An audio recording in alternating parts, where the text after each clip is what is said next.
Yo soy Stefan Schröder, el conservador de escultura clásica y del Renacimiento, y hoy vamos a mirar esa musa, que tiene varios nombres. Yo la llamo siempre la musa apoyada, ahora lo llaman la musa pensativa. La estatua llega aquí a España de la colección de Cristina de Suecia, que colecciona en el siglo XVII en Roma, cuando ha abdicado, colecciona estatuas y otras cosas, y después de su muerte lo compra un cardenal, Livio Odescalchi, y después el rey Felipe V, el primer Borbón, y su mujer Isabella Farnesio lo compran de ese heredero para su colección en la granja de San Ildefonso. Y desde San Ildefonso en 1830 llega aquí al museo para la nueva colección de escultura también. La estatua está restaurada. Como casi todas las estatuas antiguas tenían roturas y faltaban cosas. La restauración más obvia es aquí esa pilastra. Ven aquí que han puesto también un mármol de colores en el centro, y de otras estatuas de ese tipo de musa sabemos que aquí había un pilar rocoso natural con rocas, y puede ser que estaba dañado y después lo han hecho liso y han puesto esa decoración en el centro, y después se ha restaurado la mano, y muy importante es la restauración también de la cabeza. De la cabeza antigua solo queda aquí en el hombro una parte de los rizos. Como casi todas las obras aquí en el museo, la obra es romana, muy probablemente de la época de los emperadores Flavios. Eso significa entre 50 y 90 después de Cristo. Es una obra pequeña y con mucha probabilidad estaba expuesto en una villa romana. Ya saben que los romanos, como en Pompeya se ve en otras excavaciones, tenían normalmente fuera de las ciudades, los ricos tenían sus mansiones con jardines, con patios, y allí estaban expuestos estatuas como esa. Pero lo más interesante para nosotros o para los historiadores del arte es el modelo griego que está detrás de esa obra, porque los romanos, naturalmente, las obras con más valor eran obras originales griegas, pero no había tantas, y entonces se ha instalado ya antes de Cristo, en la época de Augusto, una industria de reproducciones.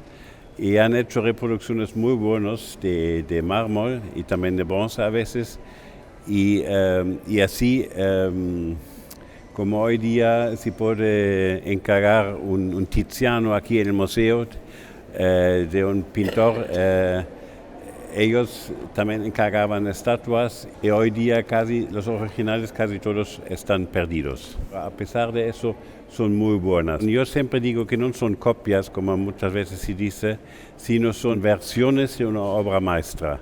Como en la música, por ejemplo, se interpreta hoy día a Mozart, a Bach, a Händel y a otros compositores, y cada interpretación es un poco distinta. Lo mismo pasa con esas obras. Cuando se ve en una fila todas las musas, por ejemplo, de ese tipo, hay diferencias no solo de calidad, sino también de interpretación. Entonces, el original, el que está detrás de esa obra, es una obra de la época helenística. Ya saben que empieza con Alejandro Magno. Después de la época clásica hay un otro auge del arte con obras maestras. Si ven los ejes y las líneas de composición, hay muchos diagonales y hay líneas, muchos triángulos como ese, y el triángulo es el elemento más importante, y después se cruzan las líneas. Por ejemplo, aquí por delante, con ese gesto, se cruzan los brazos y se cruzan los pies por detrás. Y después hay una cosa muy característica en esa obra. La musa tiene dos vestidos. Tiene un vestido, un chitón, dicen los romanos, y por encima un manto. Que las líneas del vestido fino de abajo se ve por detrás de los pliegues de ese manto. Es un cruce de líneas, y eso es un elemento de composición típico de la época alto-helenística de Pérgamo. Solo las estatuas de Pérgamo son mucho más voluminosas, son mucho más, tienen mucho más fuerza. Y esa estatua ya es bastante plana, como ven, al final tiene dos vistas, esta vista y la otra. Y eso es típico ya de una época un poco más tardía. De Pergamón es de 220 a 170 antes de Cristo y esa ya es 150 antes de Cristo, un poco más tardío, pero todavía tiene ese tipo de composición. Y tal vez eso es también típico de Rodas. En Rodas había un centro de arte que tal vez esa estatua viene de allí. Había 9 musas. En la mitología son las hijas Zeus y la diosa Mnemosyne, que significa la memoria. Tiene un papel muy importante en Grecia. En la Odisea, la primera estrofa, dice Homero, y eso es del el siglo VIII antes de Cristo, dice: Musa, dime del hábil varón que en su largo extravío muchos males pasó por las rutas marinas, luchando por sí mismo y por su vida. Entonces Homero llama a la musa para que ella dice a él lo que tiene que decir. De las musas viene la música, ¿no? El nombre.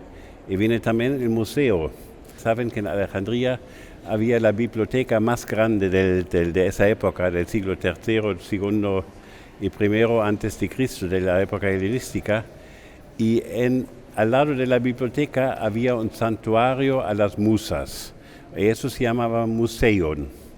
Y de eso viene el nombre que utilizamos hoy, museo, porque no solo allí libros, sino también había obras de arte.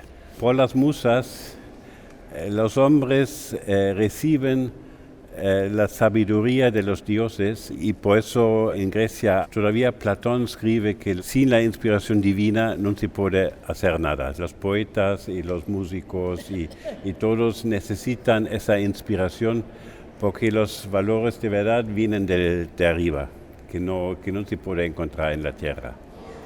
Muchas gracias.